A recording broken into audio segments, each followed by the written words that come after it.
Sa bilis ng takbo ng oras, sa pabago-bagong panahon, sa impluwensya at kumpas ng teknolohiya, magpapahuli ka ba? Sumabay at palawakin ang nalalaman. Dito siya, adisyonal, kaalaman, at iba pa.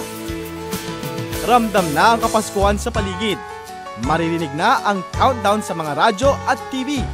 At isa sa pinaghahandaan ay ang pagbibigayan ng regalo. Alam niyo ba na ang pagbibigay ng regalo ay nagsimula pa sa sinaunang Romano? Tuwing sasapit ang panahon ng taglamig, ang mga opisyal ay nagbibigay ng regalo sa emperor bilang alay at pasasalamat.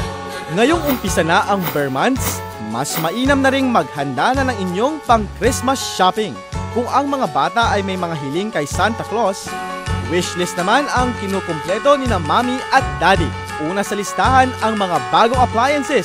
Suwak din na pangregalo ang mga latest gadget na tiyak na ikatutuwa ni na kuya at ate. At mga kitchen appliances naman para kay kumare. Sa bawat regalong matatanggap, simple man yan o magkabo, ang mahalaga ay ang pagbibigayan na siya namang tunay na diwa ng Pasko. Panibawang kaalaman ang ating nalaman at tutunan natin sa inyo ng GMA at ng ADESA. Mas gumagana ang buhay kapag kasama ang ADESA.